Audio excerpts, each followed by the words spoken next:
የጸብ ጥማት ካልሆነ በስተቀር ከመውሊድ ጋር ምንም ነገር የሚያገናኘው ነገር የለም። አረ መውሊድ ቢድዓ ነው፣ መውሊድ ቢድዓ ነው። በዚህ ያክል ደረጃ የዞን ሽንፈት መጠባበቅ የመውሊዶን ጠላት ለምሳው እንደ ድቤ ደግሞ እኮ እናት መርቃ ስትልከው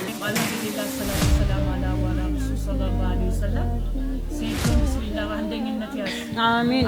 ትግሉ የተጠለፈው እራት ከመበላቱ ጥቂት ደቂቃዎች በፊት ነበር። አሁን ደቂቃ አንተ እስከ እርጅናዬ ትግሉ በዛ ሰዓት ነበር መቋጫውን ያገኘው። አይ ጆኒ ግን በዛ ሰዓት የራሱን የሆነ ፕሬዲክሽን እየሰጠ ነበር። ስንት ዙር ነው ያለን ብለህ ታስባለህ? መጀመሪያው ዙር ካለፈ እኔ ማርሻል አቋርጣለሁ። ያው የቀረው ጥቂት ሰዓት ነው። ሴዶ እስኪ ምን ትላለህ? ምን ተሰማ? what you feeling? እኔ በቃ ፋይቱ እኮ አልቋል እኮ በቃ ደንብዬ እየጠበኩ ነው እንጂ እስኪሰጠኝ ቤቱ እስኪሰጠኝ እየጠበኩ ነው እንጂ አልቋል። የሴዶን ቃል የሰሙ አንዳንድ ወገኖቻችን ደግሞ ይኸው ሌላ ትሙት ነው ምን ይሄንን በረኪና ማለት ነው። እኔ ሴዶ ማርሻል የኔ ወንድም ማለት ነው። ሴዶ ማርሻል እኔ በጆኒ የሚሸነፍ ከሆነ ይኸው ሌላ ትሙት ነው ምን ይሄንን በረኪና እንዲህ ላይቭ ላይ ነው የምጠጣው። ላይቭ ላይ ይሄን በረኪና ነው የምጠጣው እኔ ሴዶ ማርሻል እኔ በጆኒ የሚሸነፍ ከሆነ ራሱን የሚያጠፋ ሰው ብቻ ሳይሆን ሃይማኖቱንም የሚቀይር ሰው ነበር። አስተግፊሩላህ አልዓዚም። እኔ ወላሂ ለአዚም ነው የምላችሁ በጆኒ ጁጁ ሰይዶ ማርሻል ከተሸነፈ ወላሂ ለአዚም ሃይማኖቴን እቀይራለሁ። እኔ የአላህን አቅም የማይበት የማቅበት ውድድር ነው ይሄ ወላሂ ለአዚም እኔ ማለት ነው። ይሄን ውድድር እምነት በሌለው ሃይማኖት በሌለው ሰው ሰይዶ ማርሻል ከተሸነፈ ይሄ ወላሂ ለአዚም እኔ ሃይማኖቴን እቀይራለሁ። ኖ ዌይ የአላህን አቅም የምገምትበት ቦታ ነው። እንዴት ይባላል? የአንዳንድ ወገኖቻችን አስተሳሰብ እጅግ በጣም ከባድ ነበር። ራሳቸው ላይ የሚወስኑ የአላህን አቅም እናያለን የሚሉና ብዙ ሰዎችን ተመልክተን ነበር። ሌሎቹ ደግሞ ከዚህ በተቃራኒ ከ2 ሚሊዮን ብር በላይ የመደበቻ እንደ እህታችንም እንዲህ ትላለች። ጆኒን በለሽ ነው አይደል ያሳክሽው? ለምን እሱ መረጥ? ሴዶ አህያ ነው ማለት ይጋፋል። ማይክ የምትሰጡ ሰዎች ግን እጅግ በጣም ነው የምታስገርሙኝ። ማይክ ለሁሉም አይሰጥም። ማይክ ለህፃን አይሰጥም። ማይክ ለተለያዩ ሰዎች አይሰጥም። ፋሚሊ እኔ ብዙ እርቃን ጭንቅላቶችን አይቻለሁ። እንደዚህ ልጅ ግን እርቃን ጭንቅላት አይቻላል። ሱብሃንአላህ እንዴ ባላንዶር ትወስዳለች ባለማወቅ ኢትዮጵያን ወክላ ብትወዳደር ባላንዶር የምትወስድ ልጅ ናት። ሴዶን እንደዚህ መናገር ነበር ላይቭ የሆነ ነገር ለነገሩ ከየት ታመጣዋለች? ሰው የሚያገናዝበው አቅል ያለው ሰው እውቀት ያለው ሰው ያገናዝባል። ከመናገሩ በፊት ምንድነው ምለው ብሎ ያስተውላል። ሴዶ እንዳየመራገ እኔ በዛ ያንኛው ልጅ እኮ ጃኒ ነው ጆኒ የሚባለው መደገፍ እኮ መብቷ ነው። ግን ሴዶን ዲስሪስፔክት ማድረግ ምን ያስፈልጋል?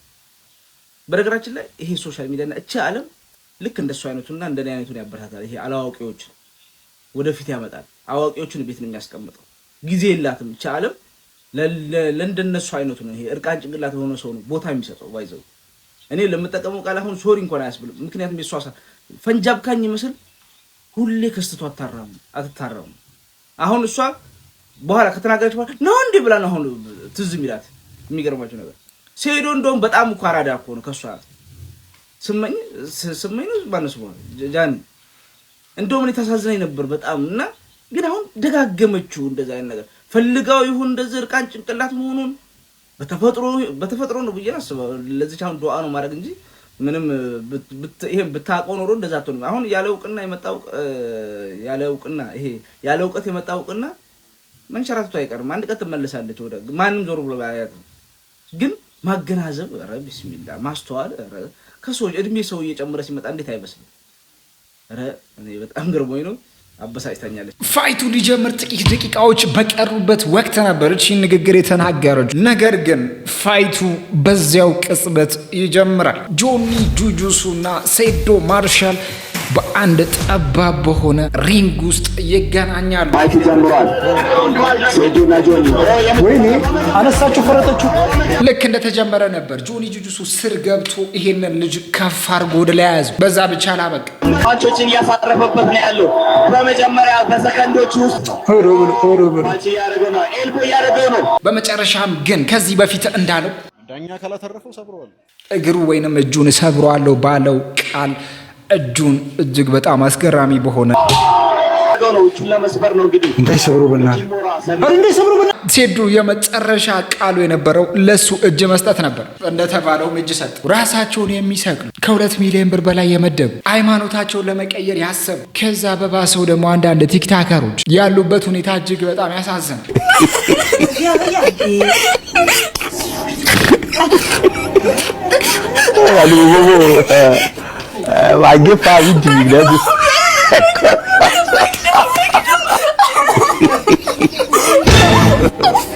አንዳንዶቹ እንደዚህ አልቅሱ እንጂ ለአንዳንዶቹ ደግሞ ደስታን ፈጥሯል። ላይ ይችላል ግን ያመኛለሁ። መጀመሪያ በአንድ ዙር ብያለሁ። እንደኔ ደስ ያለው አላለ። አልሐምዱሊላህ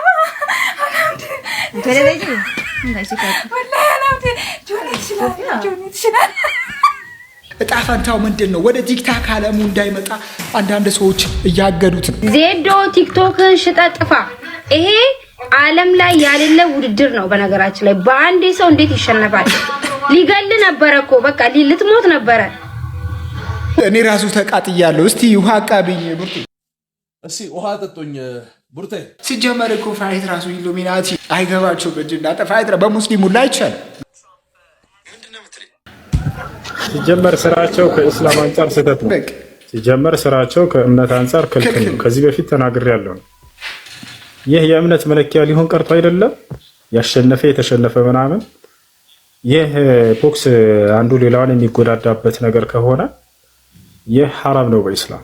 ሲጀመር ነው እኛን በደንብ ቆላን እንጂ እኛን ያልሆኑ ነገሩ አስከተተን እንጂ እኛን ሃይማኖታችን ለማስቀየር ፈለገ፣ እኛን በረኪና እንድንጠጣ ፈለገ እንጂ ሲጀመር በእስላም የተከለከለ ነው። በነገራችን ላይ አንድ ነገር በእስልምና ሲከለከል እጅግ በጣም ትልቅ ሚስጥር አለው። እነዛ ሚስጥሮች ላይ መድረስ ደግሞ የኛ ፋንታ ነው። እነዛ ሚስጥሮች ላይ የምንደርስበት መንገድ እጅግ በጣም ትልቅ ማስተንተን ይፈልጋል። ለነዛ ጭንቅላት ላላችሁ፣ ለነዛ ለሚያስተነትኑት፣ ለነዛ ስለሚል ማወቅ ግዴታ ነው። ነገር ግን የማይካድ እውነታ አለ። ሴዶ ማርሻል በዚህ ሪንግ ውስጥ እጅግ በጣም አስገራሚ ነገሩ ደግሞ ብዙዎቹ እያደነቁለት ያለው ነገር አለ። የሴዶ እጅ ግን ከምንድን ነው የተሰራው? አረብ ስሚላ አንተ የሚሰበር አይደለም። ጆኒ እኮ ከዛ በፊት ጨዋታውን መጨረስ ይችል ነበር። የማነቅ እድል አግኝቶ ነበር። እሱ ግን እጁን ለመስበር ነበር ሲታገል የነበረው። የአንዳንድ ሰው እጅ ቢሆን ቶሎ ይሰበር ነበር። የእሱ ግን በጣም ጠንካራ ነው። ስለመሸነፉ ብቻ ሳይሆን ማውራት ያለብን ጥንካሬውንም ማድነቅ አለብን። ጨዋታው ግን በጣም ይደብራል። 3 ወር ጠብቀን በ2 ደቂቃ ማለቁ በጣም ይደብራል። ስትሪንግስ በጣም አለው እጁን እስካሁን ድረስ ሴዱ መሸነፉ ምንም አልገረመኝም። እግዚአብሔር እኔ በጣም ያስገረመኝ የእጁ ጥንካሬ መድኃኔዓለም የሌላ ሰው እጅ ቢሆን ማለት ነው ክርስቶስን መቋቋም አይችልም። ቅንጥስ ነው የሚለው የሚገርም እጅ ያለው ሰው ነው። ያን ሁሉ ብረት፣ ያን ሁሉ ፖል ቀጥቅጦ፣ ያን ሁሉ ጎማ እንሳት ቀጥቅጦ ያዳበረው እጅ አልሰበር አለ። መድኃኔዓለም የሚገርም እጅ ነው ያለው እግዚአብሔር። በመጨረሻም ሴዱ የመጨረሻ ቃሉን እጅግ በጣም የብዙዎችን ልብ የሚነካ ንግግርን ተናግሯል። ሴዶ ምን አለ? አልሐምዱሊላህ ረብል ዓለሚን ይሰጠው ሚነታው ማላ ነው። አልሐምዱሊላህ ረብል ዓለሚን ተሽዬ ይገኛለሁ ማለት ተሽዬ ይገኛለሁ። ያው አገኛ አጣን፣ አሸነፍን፣ ተሸነፍን፣ ከፍ አለን፣ ዝቅ አለን፣ እኛን የሚያጽናናን አንድ ቃል አለ። እሱ አልሐምዱሊላህ። የሴዶ ማርሻል ከባዱ ነገሩ ጥንካሬው ነው ብንል የጆኒ ጁጁሱሳ ከባዱ ነገር ወይም ደግሞ የጆኒ ጁጁሱ እጅግ በጣም አስገራሚው የሱ ፓርት ምንድን ነው? ኧረ በስመ አብ! አብዛኞቻችሁ በጆኒ ጁጁሱ መቀመጫ ታሾፋላችሁ፣ ትቀልላላችሁ። ግን የማሸነፍ ሚስጥሩ መቀመጫው ላይ እንደሆነ ስንቶቻችሁ ታውቃላችሁ? ጉዳዩም እንደሆነ ግልጽ አድርጌ ልንገራችሁ። ስነግራችሁ ጁጁሱ ላይ ካላችሁ ይህ ለማወቅ ይከብዳችኋል ብዬ አልገምትም። ጁጁሱ ማለት በአጭሩ እጅ በእጅ ተላፍቶ በጉልበት ማሸነፍ እንደማለት ነው እና ጁጁሱ ላይ የሚጠቅም ዋንኛው ጉልበት ነው። ጁጁሱ ላይ ጡንቻ መወፈር፣ ቦክስ መቻል ምንም አይጠቅምም። ስልትና ትንፋሽ፣ ጉልበት ብቻ ነው የሚጠቅመው። አብዛኛው ታይም የኪክ ቦክሲንግ ጉልበት ወይም ደግሞ መነሻው ትከሻ ነው። ስትሰነዝሩ መነሻው ከትከሻ ነው። የጁጁሱ ጉልበት ደግሞ የሚመነጨው ከቂጥ ነው። ከቂጥ ተነስቶ መሬት ላይ ነው የሚቀመጠው። ልትሳደግላችሁ ግራ እግር ወደፊት፣ ቀኝ እግር ወደ ኋላ። ጉልበቱ የሚመነጨው ከዚህ ነው ወይም ከቂጥ። የቂጥ መወፈር ይጠቅማል። ጉልበቱ መነሻው ከቂጥ ስለሆነ አብዛኛው ታይም ከተመለከታችሁ የጁጁሱ ተወዳዳሪዎች ቂጥ አላቸው። የሚሰሩት ኤክሰርሳይዝ በሙላ ከቂጥ ጋር ስለሚያያዝ ነው። በአጭሩ ጉልበቱ የሚመነጨው ከቂጥ ወይም ደግሞ ከወገብ በታች ነው። በተቃራኒ የኪክ ቦክሲንግ ከትከሻ ወይም ደግሞ ሲሰነዘሩ ጉልበቱ ከትከሻ እንደሚመነጨውላ ማለት ነው። እናም የጆኒ ጁጁሱ መቀመጫ ባደገ ቁጥር ጉልበቱም ኤክስፔሪየንሱም በዛ ቁጥር ነው የሚያደርገው እና ፍሩት እንዳያድግ ፍሩት። በአጭሩ የሙድ የምትይዙና የምታሾፉ ይህ ነው ምላሹ። ከባዶ ሚስጥር ምኑ ተባለ? ምኑ ነው? አንዳንድ ሴቶች ደግሞ ትልቅና የለውበት እኔ አላልኩም እንፈቃቀር፣ እንከባበር። ሲጀመር ለአንድ ቤት አንድ ዋንጫ በቂ ነው። ሚስት ካላመጣች ባልዮ ያመጣል፣ ባልዮ ካላመጣች ሚስትዮ ካመጣች ከበቂም በላይ ነው። ሚስቴ አሸንፋለች፣ አሁን የቀረሁት እኔ ነኝ በማለት ሴዶ ለዛሃራ ደስታውን ገልጾላል። ዛሃራ ትግሩን ጠልፈሽ ተነስተሽ አንቺ ግን ለራስሽ አሪፍ ነው፣ ያው ያስኬደናል። አንዳንድ ሴቶች ግን እንደዚህ አይነት ነገሮች ግን አሪፍ ነው። እውነት ስንት ወንዶች ናቸው በእናንተ ምክንያት እንትን ያሉት? هذه كذبة من عندك። በነገራችን ላይ ከአንድ ስኬታማ ወንድ ጀርባ አንድ ሴት አለች ይባላል። ከአንድም መሬት ላይ ለቀረ ወንድ ልጅ ወይንም ደግሞ ለወደቀ ወንድ ልጅም አንድ ሴት አጠፋ። እንተማመን። የዛራና የአብስራ ፋይት እጅግ በጣም አስገራሚ ነበር። ነገር ግን ፋይቱ እንደጠበቅነው አልነበረም፣ እየተቃቀፉ ነበር። እስቲ ፎር ኤግዛምፕል እነሱ የሰሩት ነገር ይህንን ይመስላል።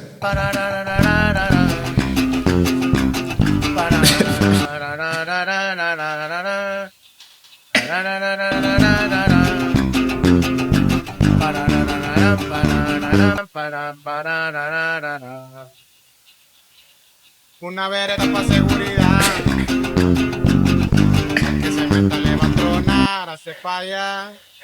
በመተቃቀፍ ዛሃራ ማሸነፏን ልናበሰር ይገባል። ዛሃራ እንትን የለሽም። ከጊት ተነስቶ መሬት ላይ ነው የሚቀመጠው። እንትን ቢኖርሽ እኮ እንደ ጆኒ ጁጁሱ ስር ገብተሽ ምን እኔ የለሁበት አንተ ገነት አትገባ። የሆነ አንድ የሚባል ነገር አለ። አንተ ማሸነፍ ካቃተ ልጅን አሳድግበት ይባላል። በትግል ዓለሙ በጦርነት ዓለሙ ላይ እንደዚህ አይነት ስትራቴጂዎች አሉ። ይህንን ስትራቴጂ ደግሞ ወንድማችን ሴዶ የተጠቀመበት ይመስለኛል። አበጃ አበጃ አበጃ አበጃ አበጃ አበጃ አበጃ አበጃ አበጃ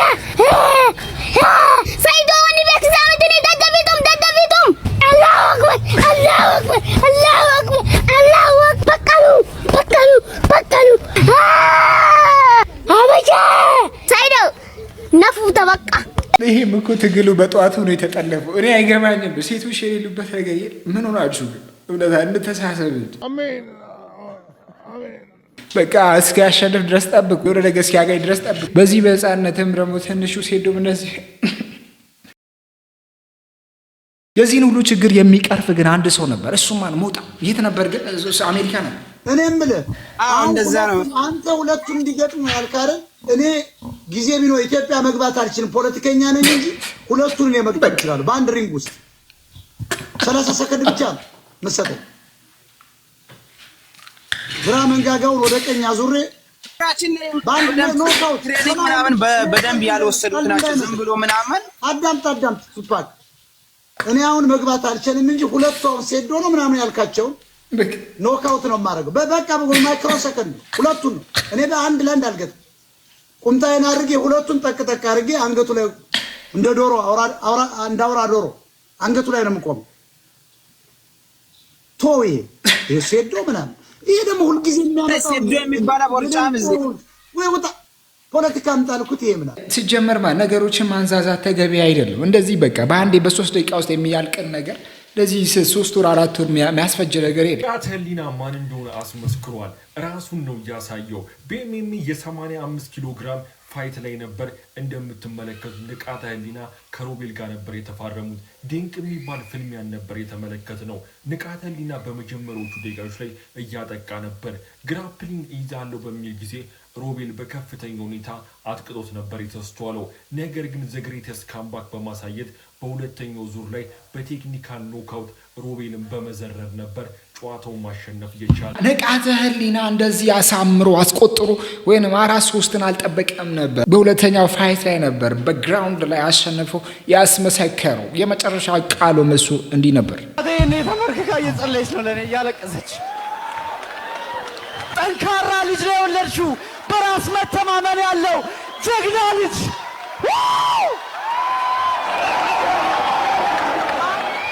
ምን አላችሁ አሁን? እንደው ምን ይበሉ እስኪ አንዴ።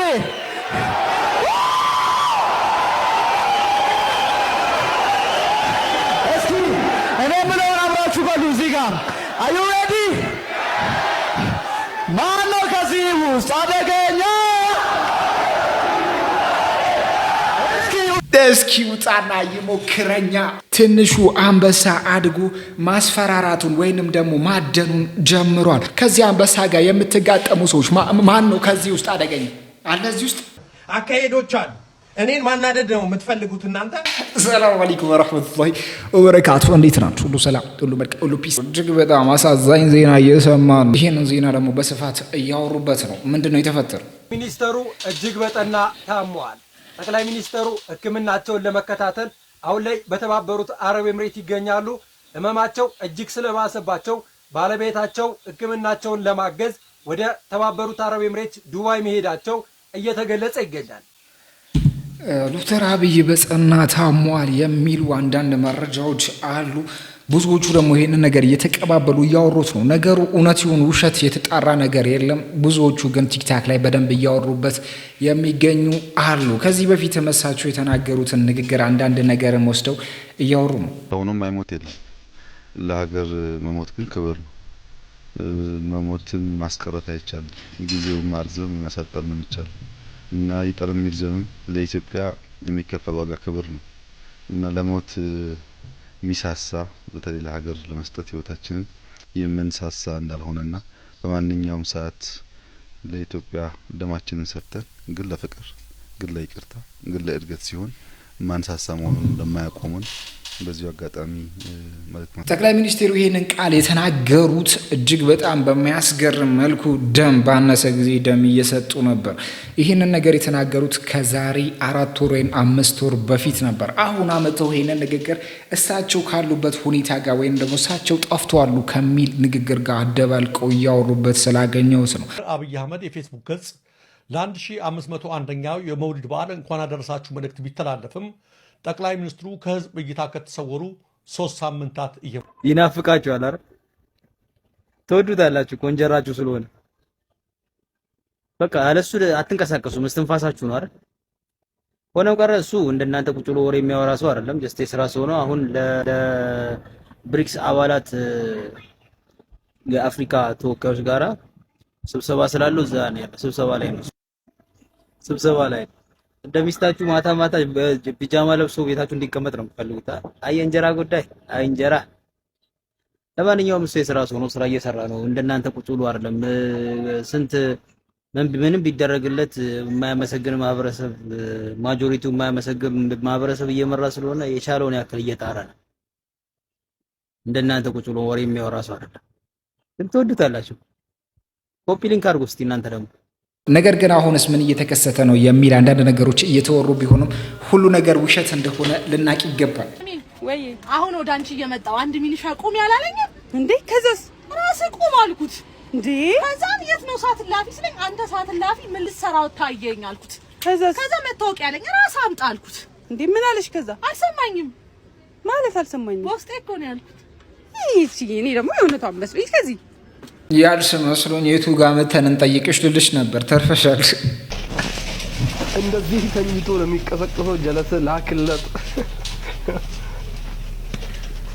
ኦ ኦ ኦ ኦ ኦ አይ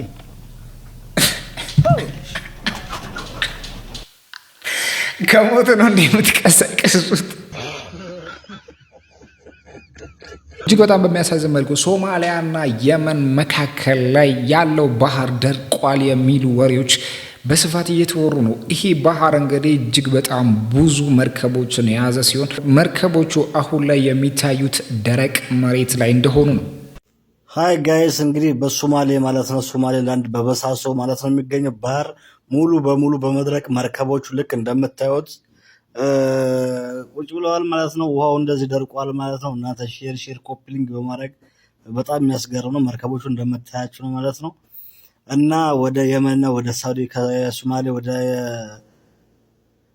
የመን መምጣት የምትፈልጉ ማለት ነው በአሁኑ ሰዓት በእግር መምጣት ይቻላል ማለት ነው። እና ይሄንን ነገር ከተመለከትን የሆነ ስቃ የምናልፍበት ጉዳይ አይደለም። በመጨረሻው ዘመን ባህሮች ይደርቃሉ። ያዕጁጅና ማዕጁጅ እንደሚመጣ ብዙ ነገሮች አሉ። እነዛ ነገሮች የሚያሳዩ አንዳንድ ምልክቶች ናቸው። ነገር ግን እኛ ያለንበት ሁኔታ እንደዚህ አይነት ነገሮችንም እየተመለከትን ያለንበት ሁኔታ እጅግ በጣም ያሳዝናል።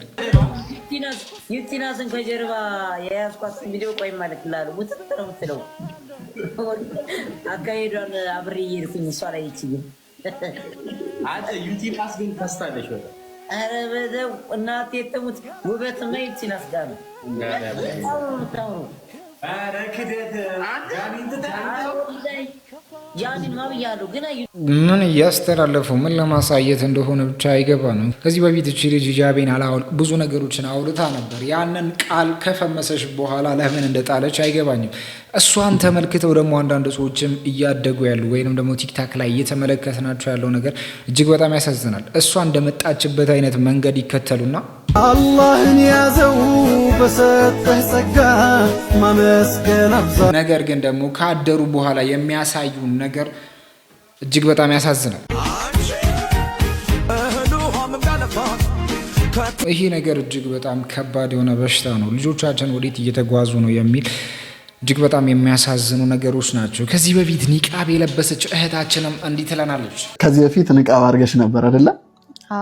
አሁን ግን ያው ያለ ኒቃብ ነው እያየንሽ ያለ ነው። እንዴት ኒቃብ ልታደርጊ ቻልሽ?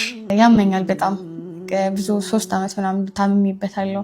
አሁን ወደ 4 ዓመት እየሄደ ነውና በጣም ከፍቶኝ የሆነ ጊዜ አሞኝ መስጂድ ውስጥ እያለቀስኩኝ ነበርና የሆነ ሼክ ያለ ምናምን ተባልኩኝና ወደዛ ተላኩኝ። ሼኩን ነገርኩት እንደዚህ ያመኛል ህመሜን በሙሉ ነገርኩት። 3 ዓመት ተፈትኜበታለሁ። መፍትሄ አላገኘሁም። በቃ ብዙ ሆስፒታልን በቃ እስከ ጥግ ሄጄ ታክሜበታለሁ ብልኩት። ከዛ ልጅም እንደዚህ ያማት ነበረ። ኒቃብ ስታደርግ ግን አልሐምዱሊላህ ትተዋታል። ሩቆያም ምናምን ሞክሪ ግን እስቲ ተሰተሪ ከሰው አይን ምናምን አለኝ። ሙሉ ለሙሉ መሄድ መራመድ አልችልም ማለት እንደ ፓራላይዝ እንደመሆን ማለት ነው። በቃ ደም ያስተፋኛል ይመስለኛል። በቃ በጣም ብዙ ፈተናዎች ነበሩ። ሲያመኝ እናት ምን እንደሆነ ያየሁበት ያኔ ነው። ከኔ ጋር ምን ያህል እንደተሰበረች እኔና አላህ ነው የምናውቀው። ከአረብ ጋር እንደመጣች እኔ ነበር ማስታመም የያዘችው ማለት በቃ ስራዋ እኔ ነበርኩኝ።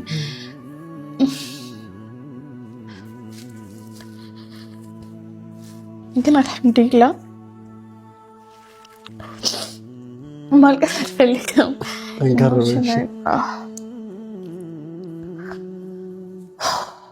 እጅሽን ቆርጠሽ ራስሽን ለማጥፋት ሙከራ አድርገሽ ነበር?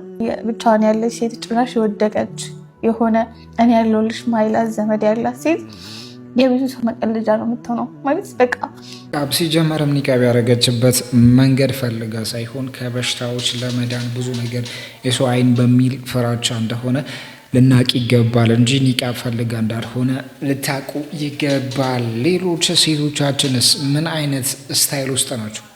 ከባሌ ጋር ተኝቼ ማለት ነው ደረቱ ላይ ሆኜ የመጀመሪያ ፍቅረኛ ነው የማስታውሰው። በቃ ከአእምሮ ያልወጣ አለ ከልብ ያልወጣ አለ ምንም ማድረግ አይቻልም። እና በዚህ አጋጣሚ የኔ ቪዲዮ ከደረሰ የኔ ፍቅር እባክህ የሆነ ነገር በቃ ካንተ እፈልጋለሁ እና ለባሌ አልቻልኩም፣ ለባሌ ማሰብ አልቻልኩም። በቃ ሁሌ ትዝ የምትለኝ አንተ ነህ። ከአእምሮ ማውጣት አልቻልኩም። በቃ ሁል ጊዜ ማለት ነው ድንገት ባሌ ደረቴ ላይ ከተኛ ቀን ሙሉ እያለቀስኩ ነው የምውለው። በቃ የመጀመሪያ ፍቅረኛ ትዝ ይለኛል።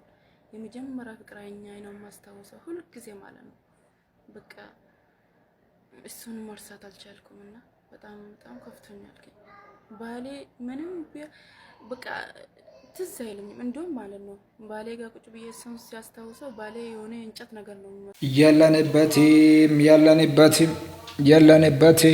የለንበትም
ሽንኩርትን ስንከትፍ ነበር የሚያስለቅሰን። አሁን ግን ስንገዛ ያልከው ልጅ እኔ የለሁበትም እና አይዟችሁ ሽንኩርት መፍጫውን ግዙና ችግሮቻችሁን በመሃል መቅረፍ ትችላላችሁ። ለዛሬ ስናችሁ ፕሮግራም በዚህ በቀጣይ ቪዲዮ እስከ አያንሱ ላቴን ይሁሉ ላይክ ብባል ከይትረሲው